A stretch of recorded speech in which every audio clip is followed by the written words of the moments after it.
आइए अब आपको बताते हैं कैसे होता है ये पॉलीग्राफी टेस्ट। दरअसल व्यक्ति को एक मशीन से इसमें जोड़ा जाता है और इसके बाद परीक्षण के दौरान सवाल पूछे जाते हैं। वो तमाम सवाल जिसको लेकर के जवाब स्पष्ट मिले, इसकी कोशिश होती है। मशीन शारीरिक प्रतिक्रियाओं को मापती है, उस वक्त क्या कुछ हलचल है, किस तरह से हार्ट बीट्स हैं, वो तमाम चीज़ों को इसमें देखा जाता है। इसमें हार्ट रेट, ब्लड प्रेशर, तमाम चीज़ों को देखा जाता है। मशीन से सांस लेने की दर भी मापी जाती है, यानी सैचुरेशन रेट क्या है उस वक्त ये देखा जाता है। झूठ बोलने पर शारीरिक प्रतिक्रियाएं बदल जाती हैं, ये रीडिंग्स बदल जाती हैं और इसी से पता लगता है कि ये शख्स झूठ बोल रहा है। झूठ बोलने पर हार्ट रेट और ब्लड प्रेशर बढ़ जाता है। इससे समझ में आता है कि जो जवाब दिया जा रहा है वो सही नहीं है।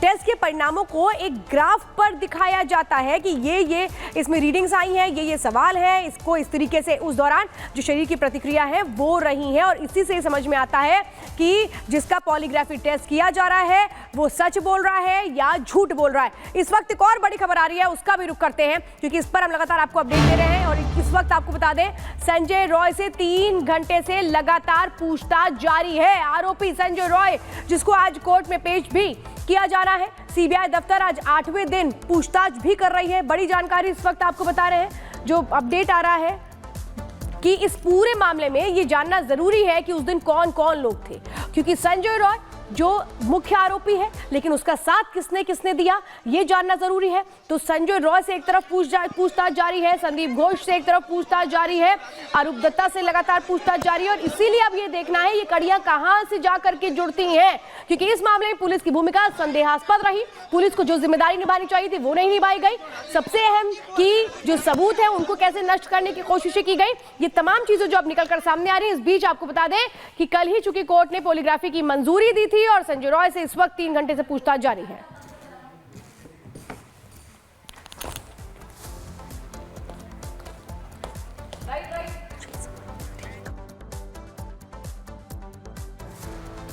और चलिए इसी बीच आपको इस वक्त की एक और बड़ी खबर बता दें जो कि नेपाल से सामने आ रही है और कई यात्रियों की मौत हो चुकी, कई लोग घायल भी बताए जा रहे हैं जिनका इलाज इस वक्त अस्पताल में चल रहा है। अपडेट आपको बता दें, इस वक्त नेपाल बस हादसे में अब तक 14 लोगों की मौत हो चुकी है और कुल 40 भारतीय यात्री सवार थे बस में। देखिए, उत्तर प्रदेश की बस नेपाल में नदी में गिरी, 14 यात्रियों की मौत और कुल 40 लोग सवार थे। काठमांडू से पोखरा जाते समय हादसा हुआ है। गोरखपुर की इस बस में 40 यात्री सवार थे जिसमें कि 14 यात्रियों की जानकारी मिल रही है, उनकी मौत हो चुकी है। दर्दनाक सड़क हादसा हुआ, यात्री बस नदी में गिरी। कुछ तस्वीरें इस वक्त आपकी टीवी स्क्रीन पर है। नदी में जो बस गिरी, पहली तस्वीर आपको दिखा रहे हैं। बस में 40 भारतीय सवार थे। हालांकि हम जानकारी जुटाने की कोशिश कर रहे हैं कि यात्री कहां के रहने वाले थे और देखिए कुल 40 यात्री जिनमें से 14 की मौत की खबर इस वक्त मिल रही है और कुछ लोग घायल भी बताए जा रहे हैं। बस काठमांडू से पोखरा जा रही थी, इसी दौरान ये अनियंत्रित होकर नदी में जा गिरी। अब 3 तस्वीरें आपको इस वक्त दिखा रहे हैं। रेस्क्यू ऑपरेशन लगातार वहां पर चलाया जा रहा है, जो वहां पर टीम्स है इस वक्त रेस्क्यू ऑपरेशन चला रही है। जो लोग वहां पर है उनको निकालने की कोशिशें करते हुए कुछ तस्वीरें कैमरे में कैद वो इस वक्त दिखा रहे हैं। देखिए, जहां पर हादसा हुआ एक तो वो तस्वीर आपको दिखा रहे हैं। 40 भारतीय सवार थे और इसके अलावा रेस्क्यू ऑपरेशन इस वक्त वहां पर लगातार चलाया जा रहा है। तनहुन जिला बताया जा रहा है, नेपाल का तनहुन जिला, जहां पर नदी में ये बस गिरी है और इसके अलावा देखिए बस मार्सियांगांडी के पास नदी में जाकर गिरी है। स्थानीय पुलिस और रेस्क्यू टीम इस वक्त लगातार मौके पर है और तीसरे नंबर पर जो तस्वीर इस वक्त हम आपको दिखा रहे हैं उसमें आप देखेंगे कि रेस्क्यू ऑपरेशन चलाया जा रहा है, लेकिन कई लोगों को गहरी चोट आई है और जिन लोगों को गहरी चोट आई है उनका अस्पताल में अब इलाज चल रहा है, उनको अस्पताल में भर्ती कराया गया है। लेकिन सबसे बड़ी बात कि कुल 14 यात्री, जो कि दुखद खबर इस वक्त सामने आ रही, वहां से उनकी मौत हो गई है। सेना, सशस्त्र बल, उनको भी अलर्ट पर रखा गया है, वो भी लगातार रेस्क्यू ऑपरेशन में मदद कर रहे हैं। नेपाली सेना, स्थानीय पुलिस रेस्क्यू ऑपरेशन इस वक्त कर रही है। हादसे के बाद वहां पर जो सेना है वो मौके पर पहुंची और अभी भी रेस्क्यू ऑपरेशन चलाते हुए नजर आ रही है। ये भी आपको बता दें कि नदी में बस फंस गई थी, नदी का तेज बहाव बहुत ज्यादा और इसी वजह से बस की पूरी छत भी उड़ गई है। कुछ ऐसी तस्वीरें जो कि मन को विचलित कर सकती है, इसलिए हमने तस्वीरें ब्लर की है और इस वक्त देखिए रेस्क्यू ऑपरेशन लगातार वहां पर चलाया जा रहा है।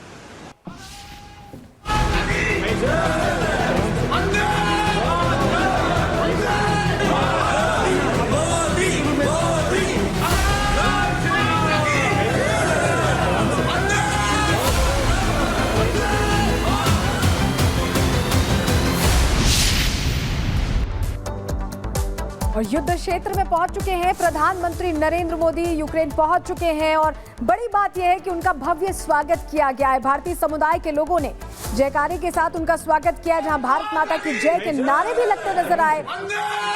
और आपको तस्वीरें अब हम दिखा रहे हैं। भारतीय समुदाय उत्साहित है क्योंकि प्रधानमंत्री पहुंचे हैं उनके बीच और उनको लेकर एक उत्साह यहाँ भारतीय समुदाय में देखा जा रहा है। कोई सेल्फी लेना चाहता है, कोई हाथ मिलाना चाहता है। भारत माता की जय के भी नारे यहाँ लगते दिखाई दिए। जय श्री राम का उद्घोष भी सुनाई दिया है। प्रधानमंत्री यहाँ पहुंचे हैं और जब से यूक्रेन आजाद हुआ है उसके बाद पहले भारतीय प्रधानमंत्री के तौर पर वो पहुंचे हैं।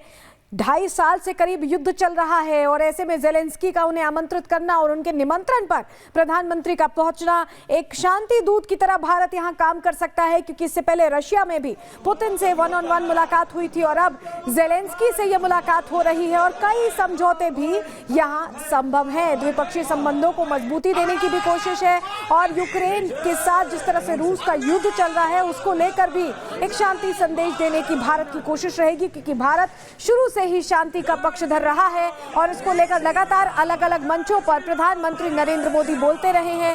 कल भी जब वो पोलैंड में थे तो उन्होंने अपने संबोधन के दौरान ये कहा था कि बुद्ध का देश है और ऐसे में शांति का ही पक्षधर रहा है। तो द्विपक्षीय संबंधों को मजबूती मिलेगी। आज ज़ेलेंस्की से ये मुलाकात बेहद खास। 7 घंटे तक यूक्रेन में रहेंगे प्रधानमंत्री।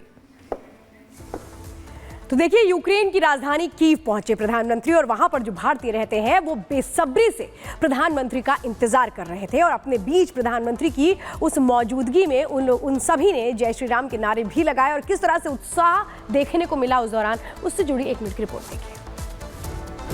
जय श्री राम का उद्घोष, भारत माता की जय के नारे और वंदे मातरम के जयकारे। कुछ इस तरह से प्रधानमंत्री नरेंद्र मोदी का स्वागत किया गया। रूस यूक्रेन जंग के बीच यूक्रेन की राजधानी पहुंचे पीएम नरेंद्र मोदी का जोरदार स्वागत किया गया। भारतीय समुदाय के लोगों की नजर जैसे ही पीएम मोदी पर पड़ी, होटल वंदे मातरम, भारत माता की जय और जय श्री राम के उद्घोष से गूंज उठा।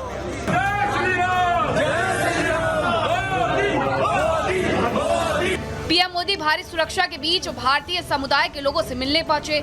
इस दौरान उन्होंने लोगों का अभिवादन किया। यूक्रेन के दौरे पर जाने वाले पीएम मोदी पहले भारतीय प्रधानमंत्री हैं।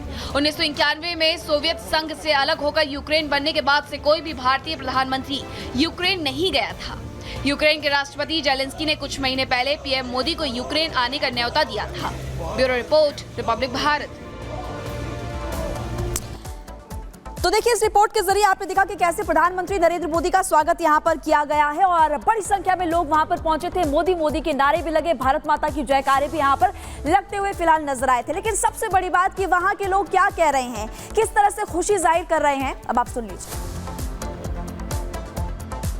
मैं गुजरात से हूँ, तो उन्होंने शेक हैंड किया और मैंने सिर्फ इतने लोग थे तो इतना तो टाइम नहीं दिया, बट मैंने पूछा केम छो साहब, तो उन्होंने बोला मजा में पहला। सो बहुत अच्छा लगा, बहुत प्यार से सबको मिले।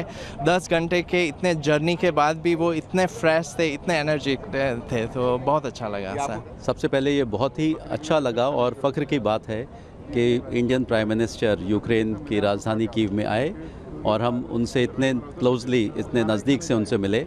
और हमारे यहाँ डायस्पोरा के लिए, जो इंडियन डायस्पोरा के लिए एक बहुत बड़ी चीज़ है